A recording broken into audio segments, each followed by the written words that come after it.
And welcome back to my channel. मैं मितुल आप सबका स्वागत करती हूँ अपने चैनल बीइंग मितुल। चैनल का नाम चेंज कर दिया है क्योंकि अभी मेरे जो सब्सक्राइबर्स थे वो इतने ज़्यादा नहीं थे और मुझे एक मेरे अच्छे सब्सक्राइबर का मैसेज भी आया जिन्होंने मुझसे पूछा कि आपने मॉम्स ट्री से बीइंग मितुल में क्यों आए। तो मैंने कहा था कि मैं एक वीडियो बनाऊंगी जिसमें मैं शेयर करूंगी। जब भी मैंने चैनल शुरू किया था तो बहुत ही कम नॉलेज थी इसके बारे में और मैंने मॉम्स ट्री से शुरू कर दिया क्योंकि मेरा इंस्टाग्राम पेज मॉम्स ट्री है। बट जब मैंने यहाँ पे वीडियोस बनानी शुरू करी it's more about lifestyle, it's more about me as Mitul. तो मैंने तब ये डिसाइड किया कि मैं अपने चैनल का नाम रख दूंगी बीइंग मितुल। और मैं किस तरह से हूँ, मैं कैसे अपनी थिंकिंग रखती हूँ, मेरी क्या सोच है, मैं अपने बच्चों को किस तरह से देखती हूँ, मैं अपनी फैमिली को किस तरह से उनके साथ टाइम स्पेंड करती हूँ, कुकिंग करती हूँ या जो भी करती हूँ, it is all about me. तो वो मॉम्स ट्री से हटके it should be being Mitul. So self care का सबसे पहले ये चीज़ है कि हम अपने आप को इतनी प्रेफरेंस देना शुरू कर देते हैं। मितुल का एक हिस्सा है मॉम, पर मितुल खुद में भी कुछ ना कुछ है। तो उसी की शुरुआत की मैंने अपने चैनल को बीइंग मितुल करके। और चाहत रख थी मेरी कि मैं कुछ ऐसा नाम रखूं जो मेरे और मेरे हस्बैंड के साथ हो। But at the and he is not too much into blogging. वो जो भी बीच में आते हैं वो मेरे करके ही आते हैं, मैं उनको ले लेती हूँ with his due permission. But yes, so now my channel is being Mitul. और सब्सक्राइबर्स इतने नहीं है, कोई ऐसा नहीं है कि मुझे लोग खोज रहे हैं बैठ के यूट्यूब में। पर हाँ, एक दिन ऐसा ज़रूर आएगा जब मेरा भी चैनल एक अच्छा चैनल होगा क्योंकि आप लोग सब मुझे सपोर्ट करने वाले हो। Now the thing is, channel तो मैंने बहुत पहले का शुरू किया हुआ है बट अब मेरी कंसिस्टेंसी का बुरी हालत हो रखी थी। बट आज से मैंने बैठे बैठे मैं सोच रही थी कि मैं अपने चैनल को कैसे ग्रो कर सकती हूँ क्योंकि घंटों बैठ के हम लोगों के व्लॉग्स देखते रहते हैं, उनके शॉर्ट्स देखते रहते हैं, पर जब बात आती है हमारे ऊपर तो हम करते नहीं हैं।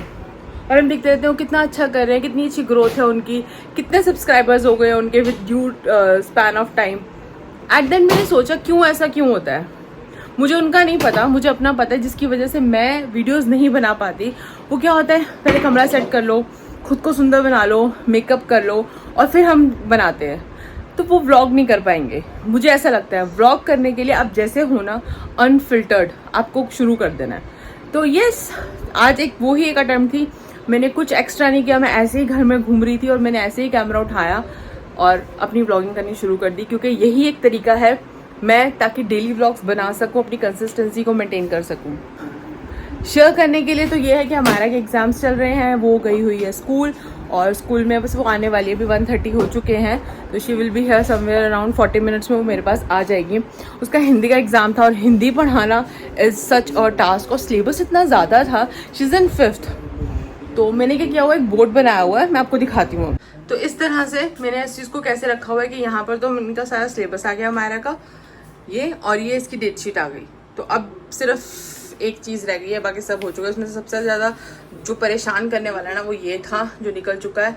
और आप इसका सिलेबस भी देखोगे ना, इतना सारा सिलेबस था इसका, बहुत ही ज़्यादा टायरिंग था। इम्पॉर्टेंट पार्ट इसके हिंदी का सिलेबस ना बहुत ही ज़्यादा मुश्किल लगता है, मुश्किल के साथ साथ ना लॉजिकल नहीं लगता मुझे। मैं कोई उसके अगेंस्ट नहीं हूँ, बट येस मेरे दिमाग में हमेशा रहता है कि इतनी मात्राएं, इतना सब कुछ है, इतने साउंड है। लेकिन इंग्लिश ना थोड़ा स्पेसिफिक है, इतना ही रहने वाला है, इतनी ही एक वर्ड की कैपेसिटी होती है। For me English is bit easy अगर हम बात करते हैं रादर देन कि हम हिंदी के साथ कंपेयर करते हैं। मेरा ऐसा नहीं है कि मैं हिंदी के वो हूँ या इसके वो, बट हाँ, एक स्टूडेंट होने के नाते मुझे भी लगता है कि जो हिंदी है ना वो थोड़ी टफ है। आप अग्री करते हो? आपका कौन सा फेवरेट सब्जेक्ट है, हिंदी या इंग्लिश? मतलब फेवरेट लैंग्वेज हिंदी या इंग्लिश? कमेंट करके बताना मुझे इसके बारे में, ठीक है? दिखाती हूँ। अव्यांश के साथ रहते रहते ना मेरा कमरा सही हो भी नहीं सकता। मैं दिन में कितनी बारी भी अपना कमरा सही करूँ और मेरा कमरा फिर मेस्डअप हो जाता है। एक और बुलेटिन जो मैंने आपके साथ शेयर करना था वो ये था कि मैं आजकल ऑफिस नहीं जा रही हूँ, मैं वर्क एट होम ही करती हूँ। जो भी कोई काम होता है मैं कर लेती हूँ। But yes, I am too much into the content creation. मेरा इंस्टाग्राम पे पेज है, मुझे उसको टाइम देना पड़ता है। I am full time Amazon influencer also, मुझे उसको टाइम देना पड़ता है। प्लस मेरे पास 2 बच्चे हैं जिनको रेज करना it is not that easy task. और एक पढ़ रही है 5th में और एक जो है वो प्री स्कूल में गए हैं महाराज, और उनको भी टाइम देना, दोनों को टाइम देना, इट्स रियली वेरी इंपॉर्टेंट।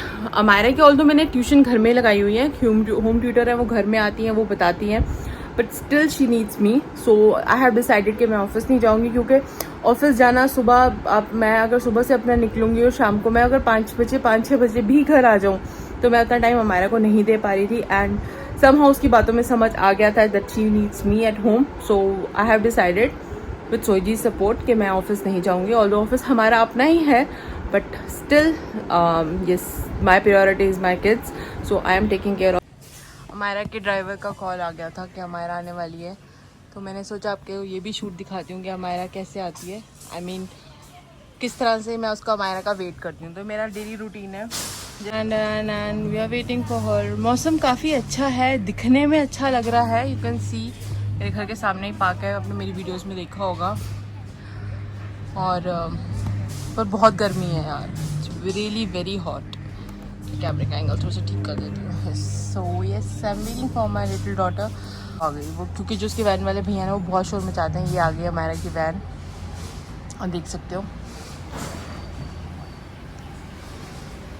और ये भैया बहुत ज़्यादा शोर मचाते हैं in terms of horn, noise pollution. यहीं खड़ा करते हैं और मेरा व्यू ख़राब करते हैं. नाउ मायरू, अब उसको खुशी इस चीज़ की होगी कि मम्मा व्लॉग कर. सो ये जो है ये मेरी इंस्पिरेशन है. इसने मुझे कहा था मम्मा आप जैसे भी हो आप वैसे व्लॉगिंग शुरू करो, कैमरा उठाओ और व्लॉग करो. और ये देख लो, मैं पक्का नाइस हुआ था, ऑल गुड. चलो अब हम मिलते हैं इसको खाना देने के बाद. कैसा था आपका पेपर अमायरू? अच्छा था मम्मा. मम्मा पहले तो मेरे को अनुच्छेद लेखन में मेरे मतलब मैंने मीठी वाणी के ऊपर लिखा था, मतलब मैम ने मीठी वाणी और एक और अनुच्छेद था मुझे याद नहीं, उसमें मैंने मीठी वाणी चूज़ किया. उसमें मैंने 106 या 7 वर्ड्स होंगे और 100 से 120 वर्ड्स का लिखना था. इजी था, मज़ा आया. और मैंने 5 मिनट्स के लिए मैंने हेड डाउन करके मैं सो गई. वाह. अब मैं ना एग्जाम के वक्त ही क्यों सोते हो? पता नहीं, मेरा हो गया था, मेरे को मन किया, मुझे मन किया. स्पेलिंग्स अच्छे से लिखे थे, मुहावरे हाँ. सब अच्छा था. 2-3 बार चेक भी किया, रिवीजन किया और फिर हो गया. चलो now last. Then I would be independent. अभी भी you are independent only. No, for exams, no mama. अच्छा, for exam you are dependent on whom? Mama. चलो ठीक है, अब खाना खाते हैं और फिर मिलते हैं. Okay. तब तक के लिए Bye. Amayra again question paper मेरे को दे दो. नहीं, ये इसको बाद में देखेंगे, आराम से देखेंगे. अभी आप कपड़े चेंज करो, ये लो, टेक योर क्लोथ्स. Okay. और चेंज करो क्लोथ्स और अपना फेस वॉश करो, हाथ क्लीन करो. चलो जी, लंच निपटा लिया हमने अपना, और आज एफर्ट्स करके अपना व्लॉग भी बनाया है और इस व्लॉग को मैं आप पोस्ट भी करने वाली हूँ. कोशिश करके मैं 7 बजे का इसको शेड्यूलिंग करा करूँगी. 7 बजे मेरा व्लॉग आया करेगा. और आप लोग इसको ज़्यादा से ज़्यादा देखें, शेयर करें, कमेंट करें, एंगेजमेंट शो करें, ताकि मुझे आप लोगों का सपोर्ट मिले. आपका सपोर्ट आप जैसे लोगों का सपोर्ट कहाँ तक ले जाता है हम ब्लॉगर्स को, मैंने ये देख लिया है. तो अब मुझे भी अपनी एक छोटी सी नई ब्लॉगर को सपोर्ट कीजिए. अब होने वाला है व्यांश का गुड नाइट टाइम. मैं लाइट्स करने लगी हूँ बंद और हम जाएंगे अब इसको सुलाने के लिए. Till then take care, spread happiness, be happy always and manifest good things.